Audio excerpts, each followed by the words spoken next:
ज़मीन की खरीद बिक्री का जो सरकारी रेट है उसमें अप्रत्याशित वृद्धि हुई है। आरोप है कि असंतुलित वृद्धि हुई है, अनुपातहीन वृद्धि हुई है। छत्तीसगढ़ में सियासत का बड़ा मुद्दा है। कांग्रेस भाजपा दोनों ही दल के वे लोग जो वैचारिक रूप से साथ हों या सक्रिय हों, वो इस निर्णय के खिलाफ हैं। बड़े नेताओं में भी सभी के स्वर आ चुके हैं विरोध के, चाहे वो भूपेश बघेल हों, चाहे वो टी.एस. सिंहदेव हों, चाहे डॉक्टर चरणदास महंत हों, दीपक बैज हों, ब्रजमोहन अग्रवाल जो बीजेपी के कद्दावर वरिष्ठतम नेताओं में एक हैं और रायपुर के सांसद हैं। उन्होंने तो बाकायदे खुला पत्र लिख दिया है मुख्यमंत्री विष्णुदेव साय को और कहा है कि ये जो प्रस्ताव है, ये प्रस्ताव किसी परामर्श के बगैर हो गया। ये प्रस्ताव ऐसे आपने लागू कर दिया है जिसके सामाजिक आर्थिक जो दुष्परिणाम हैं उसको लेकर कोई उसका ध्यान नहीं रखा गया है और ये गलत है। ये प्रस्ताव जो लागू किया गया है इसके राजनीतिक भी नुकसान हैं, इसे वापस लिया जाना चाहिए। बहरहाल 8 तारीख की सुबह यह हंगामा चलता रहा और इस 8 तारीख की सुबह एक पत्र जारी हुआ। पत्र के जारी होने को लेकर ये खबरें तैर गईं कि जो सरकारी दरें हैं उसमें कमी हो गई है। कांग्रेस का इस पर एक बयान आया है। कांग्रेस कह रही है कि ये झूठ है कि दरें वापस हुई हैं। इसी दिन यानी 8 तारीख को ही बीजेपी कार्यालय में प्रदेश के वित्त मंत्री ओपी चौधरी जी ने एक प्रेजेंटेशन प्रस्तुत किया। लंबा चौड़ा प्रेजेंटेशन था। रिफॉर्म जिन्हें वो कह रहे हैं रेवेन्यू के मामले में, उसका एक प्रेजेंटेशन दिया और उसके बाद पत्रकारों के सवालों के जवाब दिए। पत्रकारों के जो सवाल जवाब हैं हम सिर्फ उतना ही अंश आपको अभी दिखा रहे हैं क्योंकि वो इतना लंबा चौड़ा है रिफॉर्म का प्रोजेक्ट कि करीब 40 मिनट खर्च हो जाएंगे और जाहिर है 40 मिनट आप सुधी दर्शकों के पास नहीं हैं, तो बहुत बेहतर हो कि आप पत्रकार वार्ता का वो अंश देखें, सुने जिसमें इसी मसले को लेकर प्रश्न हैं और वित्त मंत्री ओपी चौधरी जी के जवाब हैं। वो यहाँ हैं, देखिए।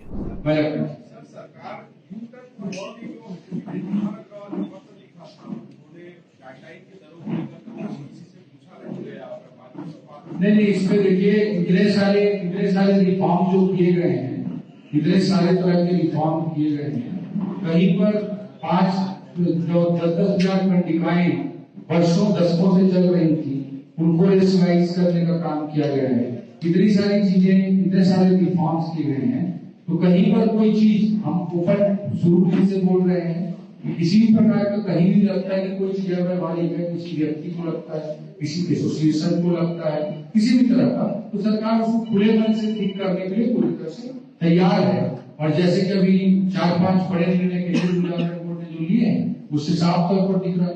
अगर इतने बड़े रिफॉर्म करते हैं, जैसे मैंने रिफॉर्म में शुगर मैप का बताया, वे शुगर मैप में फोटो खींच रहे हैं, तो फोटो खींच रहे हैं तो 3 तरफ से फोटो ले रहे थे, पेड़ का फोटो आ जा रहा है, उसके बाद पेड़ कट जा रहे हैं, तो पेड़ का पंजन से उनको जीरो करने का हमने निर्णय लिया। जब इतने सारी चीज हम जब कर रहे हैं तो उसपे हमको पता चला, जब लगा कि भाई मध्यम वर्ग को लाभ पहुंचाना है, वर्टिकल ग्रोथ को हमको प्रमोट करना है, तो सुपर बिल्डअप एरिया में केवल बिल्डअप एरिया पे ही रेंट कैलकुलेशन होना चाहिए। ये तो अभी जो चेंजेस किए गए थे पिछले महीने उसका हिस्सा ही नहीं था, फिर भी हमने उसे ठीक करने का काम किया। तो रिफॉर्म्स के लिए, लोगों के हितों के लिए सरकार पूर्णतः प्रतिबद्ध है, पूर्णतः कमिटेड है। और आज से 2 साल पहले कौन सोच सकता था कि पंजीयन होगा और स्वतः नामांकन हो जाए। जिनका स्वतः नामांकन हो रहा है उनको जाकर पूछिए उसके अनुभव। कौन सोच सकता था कि एक आदर्श पंजीयन कार्यालय पूरी तरह से कंप्लीटली डिजिटाइज हो जाए। तो इतने सारे जब काम किए जाते हैं, रिफॉर्म किए जाते हैं, तो 19-20 हो सकता है। उस 19-20 को ओपन माइंड सेट के साथ सरकार ठीक करने के लिए तैयार है। सर, जिन्हें आप रिफॉर्म्स कह रहे हैं, विशेष तौर पर कंडिकाएं, उन्हीं रिफॉर्म्स को विपक्ष जो है आधार बनाकर हमलावर है कि कहीं 6,000 का रेट है, कहीं एकदम से 60,000 का रेट है। इस पर आपकी प्रतिक्रिया? इन रिफॉर्म्स के बाद विपक्ष जो सड़कों पर है, तमाम जगहों पर है, इसे आप किस तरीके से देखिए? विपक्ष ने क्या किया, कैसे उन्होंने कोयला घोटाला किया, कैसे उन्होंने शराब घोटाला किया, कैसे उन्होंने महादेव का घोटाला किया, और कैसे उसको कहां उसको उनको काले धन को सेट करना था, उनका यही माध्यम था। मैं पूछना चाहता हूं विपक्ष से, उन्होंने 5 साल का कार्यकाल जनता ने उनको दिया था, उन्होंने स्वतः नामांकन के बारे में क्यों नहीं सोचा? आजादी के बाद कांग्रेस को इतने दशकों तक राज करने का मौका मिला था, उन्होंने कभी क्यों 50 सालों में नहीं सोचा कि गोद पुत्र और पुत्री दोनों के लिए व्यवस्था होनी चाहिए, केवल गोद पुत्र के लिए एक में व्यवस्था वो ठीक नहीं है। क्यों उन्होंने नहीं सोचा? उनको रिफॉर्म से कोई लेना देना नहीं है, उनको जनता की सुविधाओं से कोई लेना देना नहीं है। उनका तो एकमात्र ध्येय था काले धन को खपाना और कांग्रेस के, गांधी परिवार के छत्तीसगढ़ को एटीएम बना करके काम करना उनके लिए और जनता का कोई मायने नहीं रखता था। हम कह रहे हैं कि जहां पर अवैधानिक हो उसके लिए हम जितने कुछ इतने बड़े रिफॉर्म प्रोसेस मैंने आपको शुरू से पूरी चीजों को व्याख्यायित किया, तो उसमें कहीं पर भी कुछ 19-20 हो ठीक करने के लिए सरकार पूरी तरह से तैयार है। सर, अभी आपने कहा कि जो भूमि है, कई बार एक व्यक्ति ने दो जगह रजिस्ट्री करा दिया, दो बार रजिस्ट्री हुई, तो उस भूमि के अभी आपने जो सुधार किए हैं, उन भूमि के जो झगड़े चल रहे हैं उनका सुधार निष्पादन कैसे होगा, निराकरण कैसे होगा? कोई जमीन को एक व्यक्ति ने अपनी ये बता के बेच दिया, लेकिन उसके पास वो रजिस्ट्री खाता में नहीं चढ़ा, और खाता में नहीं चढ़ने के कारण उसने यहाँ भी बेच दिया। तो एक व्यक्ति ने यहाँ भी बेचा, यहाँ भी बेचा, इस वाले ने तो खाते में चढ़ा लिया, अब ये वाला खाता चढ़ाने के लिए धक्के खा रहा है, तो खरीदने वाले की क्या गलती? इस तरह के सैकड़ों हजारों केस वर्षों दशकों से बने हुए हैं। मैं रायपुर में बतौर कलेक्टर काम करता था तो भी देखता था, पटाखा नहीं हो पाता था, उसके कारण कितने सारे लैंड डिस्प्यूट रह रहे थे। आपने जो विषय उठाया अत्यंत महत्वपूर्ण है, बट डिजिटाइजेशन की जो प्रोसेस है, रिफॉर्म की जो प्रोसेस है, इनसे इस तरह के केस धीरे धीरे कम होंगे, तो उस दिशा में हम तेजी से आगे बढ़ने का प्रयास कर रहे हैं। बाकी जो दिक्कतें बता रहे हैं, कई जेन्युइन दिक्कतें रही हैं, वर्षों दशकों से रही हैं, उनको ठीक करने की ही ये प्रयास है।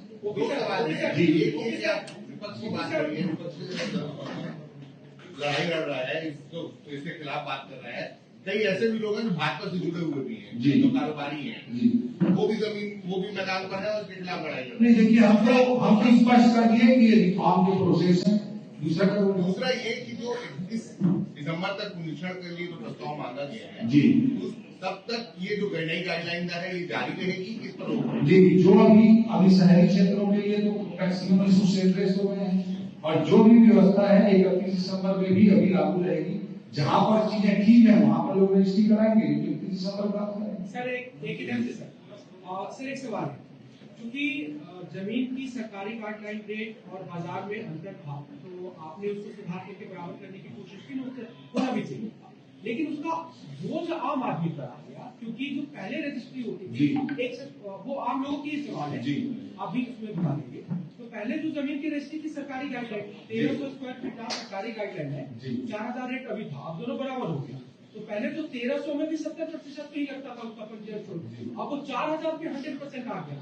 इसमें भी कुछ बोल दीजिए। आपका राजेश जी, आपका सवाल बहुत जी इसी से रिलेटेड सवाल है। सवाल ये कि सीधा जो 70% जो छूट 30% छूट थी वो आपने खत्म कर दी। अब जो है वो छूट और जो स्टैंप ड्यूटी और पंजीयन शुल्क था वो भूपेश सरकार ने बढ़ा दिया था जी। आपने 30% छूट तो खत्म कर दी, लेकिन जो बढ़ाया हुआ उसको घटाया नहीं। तो पहले हुआ ये कि भूपेश जी ने कुर्ते का कपड़ा तो सस्ता कर दिया, सिलाई महंगी कर दी। आपने कुर्ते का कपड़ा सिलाई भी महंगी कर दी। कुर्ते का कपड़ा सस्ता मांगने से भूपेश जी को कोई मतलब नहीं था, उनको तो कपड़ा कमाना था। ठीक है, एक चीज। दूसरा चीज मैं आपको बताना चाह रहा हूँ, जिस समय पर उसका हम लोग आपके सामने भी लाएंगे, 10 दिनों के लिए भी इन्होंने गाइडलाइन दरों को बदला है। अपने चहेतों को काला धन खपवाने के लिए 10 दिनों के लिए भी गाइडलाइन दर बदले। इन लोगों को कोई नैतिक अधिकार नहीं बनता कि रिफॉर्म की प्रक्रिया पर ये कोई बात है। आपने जो बिंदु रखा है राजेश जी और उचित जी, दोनों ने दर वाली जो बात रखी है, दर वाली जो बात रखी है उस बहुत ही महत्वपूर्ण विषय है। चीजें सेटल होने पर जनता के हित में उचित निर्णय जरूर लिया जाएगा, उसके लिए भी सरकार पूरी तरह से संवेदनशील। घर बनाने से पहले आपने जनता के नहीं, हर तरह से इनपुट लिए गए, हर तरह से इनपुट लिए गए। किसानों के आप जाकर उन जगहों पे पूछिए जहाँ किसानों की जमीन के अधिग्रहण हो रहे हैं और जहाँ पे 68 साल से गाइडलाइन रेट न बढ़ने के कारण उनको किस तरह की दिक्कतों का सामना करना पड़ता है। जहाँ पर कच्चा पक्का का खेल होता है, लंबा चौड़ा अंतर होने के कारण होम लोन लेकर के बैंक फाइनेंसिंग करा करके जिसको प्लाट खरीदना है या हाउस खरीदना है, उसको किस तरह से दिक्कत होता है। उसको पूछिए जो लोग नामांतरण के लिए किस तरह से पीछे पीछे पीछे उनको भटकना पड़ता था। इन सारे प्रोसेस में हम सारे रिफॉर्म्स के लिए सरकार तैयार है, और जहां पर भी जो भी 5-10% अव्यवहारिक चीजें हुई हैं उसको भी ठीक करने के लिए सरकार पूर्णतः तैयार। आप बेहतर तय करिएगा कि सवाल जो थे उनके जवाब वही आए क्या जो कि सवाल थे। थोड़ा बहुत जो मुझे समझ है, मैं ये समझ पाया कि जब प्रश्न हो रहा था तो वो प्रति उत्तर में उस मूल प्रश्न पे वित्त मंत्री ओपी चौधरी जी नहीं जा रहे थे। वे कांग्रेस का जिक्र आने पे कांग्रेस पे हमलावर हो रहे थे कि उसे तो बात करने, मुद्दा उठाने का हक ही नहीं बनता, कोई नैतिक अधिकार नहीं है। उन्होंने कुछ बातें आरोप के तौर पे कहीं। मसला ज़मीन दरों में बढ़ोतरी का है। सवाल इस बात का है कि इस कदर बढ़ा देना चाहिए क्या। इस पर जो प्रश्न और विरोध हैं, जिसमें उनके ही दल के वरिष्ठतम लोग हैं जो विरोध दर्शा रहे हैं, इस पर बात करने के बजाय वो तमाम घोटालों का जिक्र करते रहे जो कांग्रेस के नेताओं के ऊपर है, खासकर भूपेश बघेल पे। यूं भी भूपेश बघेल बेहद आक्रामक स्वरूप में इस मसले को लेकर सामने आए हैं, यूँ तो वो आते ही रहते हैं। खैर, हो सकता है कि मैं इसे गलत समझ पा रहा हूँ, तो जाहिर है आप बेहतर समझेंगे, बेहतर जानेंगे, इसलिए ये मूल्यांकन आप करिए कि ओपी चौधरी जी, वित्त मंत्री जी साहब से जो प्रश्न हुए उनके जवाब वो दे पाए या नहीं। अब इस मसले को लेकर, यानी वित्त मंत्री जी की प्रेस कॉन्फ्रेंस जिसमें 40 मिनट लंबा उनका एक प्रेजेंटेशन था, प्रश्नोत्तरी, और 8 तारीख की सुबह प्रेस विज्ञप्ति नुमा जारी एक पत्र जो पंजीयन विभाग से जारी हुआ है, उसमें जो चीज़ें लिखी गई हैं उसको लेकर कांग्रेस क्या कह रही है। कांग्रेस कहती है ये सब झूठ है। जिन मसलों को लेकर मुद्दा है कि ज़मीन की दरें बढ़ाई गई हैं उन पर तो कोई बात ही नहीं है, दरों में कोई कमी रियायत नहीं है। और ये भी खबरें हैं कि जो रियायत दिख रही है उसे लेकर आरोप ये लग रहा है कि ये बिल्डरों के प्रभाव में, दबाव में आकर सरकार ने किया। यानी अगर कांग्रेस की सुने तो आम जनता को कोई राहत अभी भी नहीं है, समस्या यथावत बनी हुई है। कांग्रेस की ओर से सुशील आनंद शुक्ला, संचार विभाग के अध्यक्ष, जो उन्होंने कहा है वो यहाँ है, सुनिए। जमीन की गाइडलाइन की दरों पे सरकार और वित्त मंत्री ओपी चौधरी दोनों झूठ बोल रहे हैं। सरकार ने जमीन की गाइडलाइन की दरों में कोई भी कटौती नहीं किया है, और सरकार ने जो जमीन की गाइडलाइन दरें बढ़ाया था वो बिना दावा आपत्ति के, बिना जिला मूल्यांकन समिति के द्वारा लोगों से दावा आपत्ति मंगाए और बिना केंद्रीय मूल्यांकन समिति के अनुमोदन के लागू किया था। वो पूरी तरीके से अवैध था। सरकार अपनी उस प्रक्रिया को फिर से पूरा करना चाहती है। इसके अलावा सरकार ने जो छूट भी दिया है वो सिर्फ बड़े बिल्डरों को दिया है।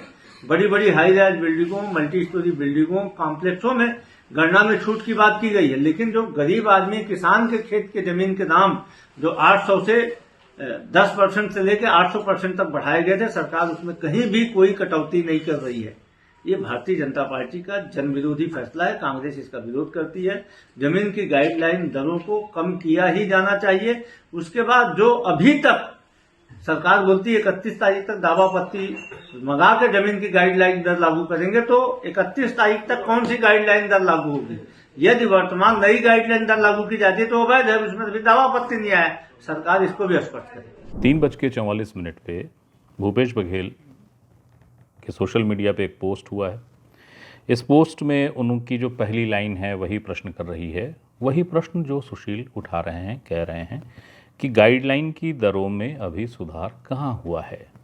वो लिख रहे हैं अपनी विज्ञप्ति में कि सरकार को गाइडलाइन की दरों संबंधी आदेश में सुधार करना पड़ा, लेकिन ये सुधार सतही है और जनता को बहुत कम राहत देने वाला है। और उसके बाद वो लिख रहे हैं कि जब तक अनाप शनाप बढ़ाई गई गाइडलाइन दरों को नहीं सुधारा जाएगा, काम नहीं बनेगा। अंतिम लाइन बहुत दिलचस्प है। वो लिखते हैं कि सरकार को और संशोधन करना पड़ेगा और वह मजबूर होकर करेगी, लिख कर रखिए। इसके पहले भूपेश बघेल ने इसी मसले को लेकर लिखा था कि आपको यह प्रस्ताव वापस लेना पड़ेगा। तो सियासत अब भी सरगर्म है। वित्त मंत्री ओपी चौधरी जी ने जिन प्रश्नों को सुना और उनके जो जवाब दिए वो आपके सामने हाजिर।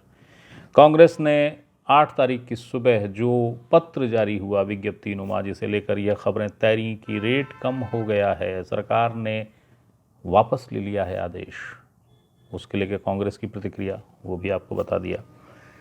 तो सारी चीज़ें आपके सामने हैं, आरोप प्रत्यारोप सियासत में जो भी हो रहा है, निर्णय भी आप ही को करना है सर। आप हमारे सुधी दर्शक हैं, बेहतर समझते हैं चीज़ों को, बेहतर जानते हैं। मेरा काम है चीज़ों को जहाँ हैं जैसी हैं उसे यथावत प्रस्तुत कर देना। तो यही एक सूचना थी, यही एक जानकारी थी, और जैसा मैं कहता हूँ हर सूचना और जानकारी पे अधिकार सिर्फ आपका है, मैं सिर्फ माध्यम हूँ। फिर कोई सूचना हो, फिर कोई जानकारी हो, वो देने आपके सामने ज़रूर हाजिर होऊंगा। तब तक के लिए प्रणाम।